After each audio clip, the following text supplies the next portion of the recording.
Assalamualaikum warahmatullahi wabarakatuh. Video kali ini berisi rangkuman materi seni budaya kelas 12 bab 6 konsep garap pergelaran tari. Namun sebelum mulai, jangan lupa untuk klik like, share, dan subscribe. A. Proses garap gerak tari kreasi. Dalam melakukan proses garap gerak tari dapat kita lakukan dengan beberapa cara sebagai berikut.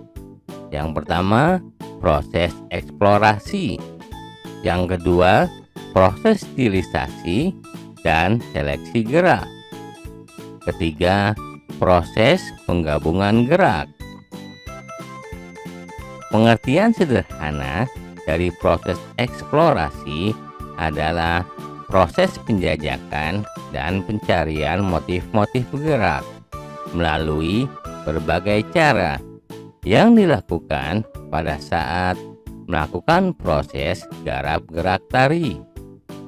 Dalam proses eksplorasi ada beberapa stimulus yang dapat digunakan oleh penata tari dalam melakukan proses garap. Beberapa stimulus tersebut diantaranya berupa rangsang auditif, rangsang visual, rangsang gagasan, dan rangsang kinestetik. Rangsang auditif.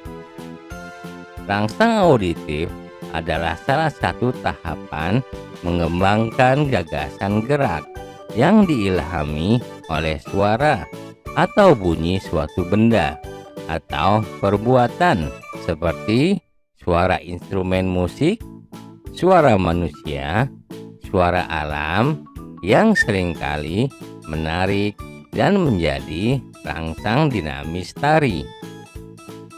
Rangsang visual.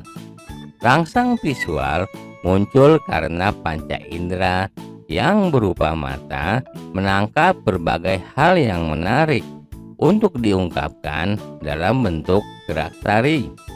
Rangsang visual ini dapat timbul dari objek gambar, warna, wujud, patung, melihat orang menari atau bergerak, dan lain sebagainya.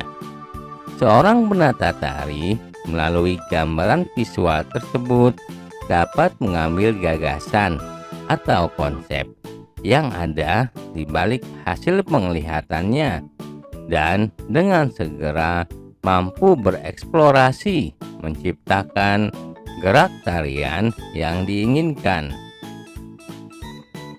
Rangsang kinestetik.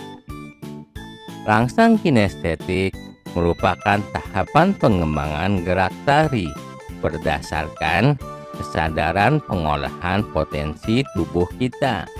Dalam tahapan ini dapat dilakukan seperti pada saat mengolah gerak berdasarkan pola hitungan. Rangsang gagasan. Rangsang gagasan adalah rangsang yang seringkali digunakan penata tari dalam membuat karyanya untuk menyampaikan gagasan atau cerita yang akan disajikan.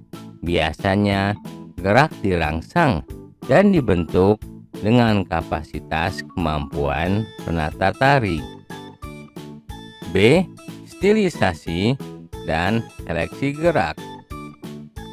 Dalam berkarya tari tentunya memerlukan bentuk-bentuk baru dari suatu gerak.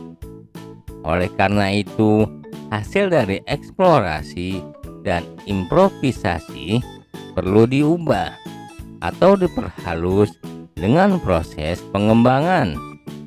Adapun proses pengembangan dapat dilakukan dengan cara mengubah volume dari gerak, volume dari level, volume kesan, volume ragam gerak, volume struktur, dan elemen lainnya.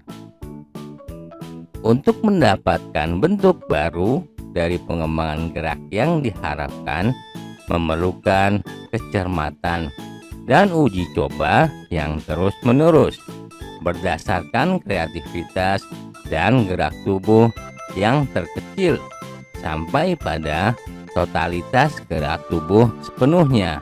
Upaya koreksi terhadap alur gerak dari awal sampai akhir perlu terus ditinjau ulang sehingga keberlangsungan gerak dapat terwujud dengan rapi. Proses penghalusan memberikan kesan indah dari suatu gerak biasanya disebut stilisasi. Setelah proses pembentukan gerak, selanjutnya dilakukan pemilihan gerak yang sesuai dengan ide. Pada tahap ini, kegiatan memilih dan memilah gerak-gerak yang sudah diolah diseleksi kembali untuk disesuaikan dengan ide garapan. Pemilihan gerak setidak-tidaknya dapat digunakan seefektif mungkin sehingga mempunyai kualitas yang mantap dari karya yang akan dibuat. Setelah proses tahapan pertama dari proses eksplorasi dilakukan, tahapan selanjutnya adalah proses penghalusan dan pemilihan gerak sesuai dengan kebutuhan penyajian garapan tari yang diinginkan. Tahapan ini penting dilakukan untuk menentukan pilihan dari motif-motif gerak yang dibuat dan yang akan dipakai pada garapan tari. Tahapan akhir dari proses eksplorasi adalah tahapan penggabungan dengan unsur-unsur pendukung lainnya, baik dengan musik iringan, penggunaan properti tari, atau dengan penggunaan artistik lainnya, termasuk penggunaan busana dan aksesoris tari. C. Improvisasi gerak dalam tari. Pada saat mengapresiasi karya tari, kamu pasti melihat beberapa adegan gerak yang berbeda dari yang lainnya, khususnya pada garapan karya tari kelompok. Perbedaan adegan gerak itu dapat dikategorikan sebagai adegan gerak yang disengaja atau sebaliknya. Adegan yang tidak disengaja oleh salah satu penari tersebut dapat dikategorikan sebagai gerak improvisasi oleh si penari. Inti dari gerak improvisasi adalah bentuk-bentuk gerak yang dilakukan penari yang pada setiap saat dapat dilakukan berbeda, tetapi masih disesuaikan dengan maksud pengadegan dari gerak itu sendiri. Beberapa motif gerak improvisasi dapat dilakukan dengan beberapa cara, di antaranya melalui pengolahan properti tari, menggunakan stimulus iringan musik, atau bergerak menurut kata hati. D. Konsep tata pentas. Keberadaan tata pentas dalam tari merupakan salah satu bagian yang tidak dapat dipisahkan keberadaannya, karena mampu membuat penyajian tari menjadi lebih hidup dan dinamis. Konsep tata pentas akan berkaitan dengan masalah konsep tata panggung, tata lighting, tata dekorasi panggung. Pada umumnya, jenis panggung yang sering digunakan dalam pertunjukan tari terbagi menjadi beberapa jenis. Di antaranya ada jenis panggung arena, proscenium, dan jenis panggung campuran. Jenis panggung arena adalah jenis panggung terbuka yang tidak terdapat batasan yang jelas antara garis pemain dan penonton. Pada umumnya, jenis panggung arena ini dilakukan di lapangan atau dapat dilakukan di halaman rumah atau halaman lainnya. Jenis panggung proscenium adalah jenis panggung yang sering digunakan dalam pertunjukan tari yang memiliki batasan yang jelas antara pemain dan penonton, serta memiliki ketinggian khusus untuk tempat penari bergerak, sehingga penonton menjadi lebih fokus melihatnya. Jenis panggung campuran. Ciri dari jenis panggung ini biasanya menggunakan beberapa daerah tempat penari bergerak, tetapi dalam peristiwa pertunjukan. Intinya adalah mengkombinasikan jenis panggung arena dengan panggung proscenium sesuai dengan konsep garap karya tari yang dipertunjukkan. Tata lampu atau tata lighting memiliki beberapa fungsi, yakni sebagai penerang tempat menari dan memperkuat adegan serta suasana tarian.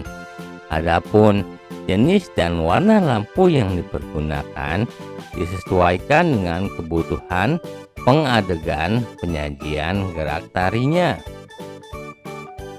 Tata dekorasi panggung lebih difokuskan pada masalah penataan desain panggung agar terlihat lebih menarik dan lebih hidup.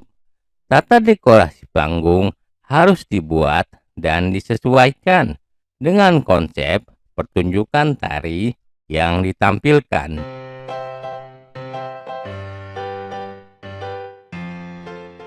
Demikianlah rangkuman materi pelajaran pendidikan seni budaya bab 6 untuk siswa kelas 12.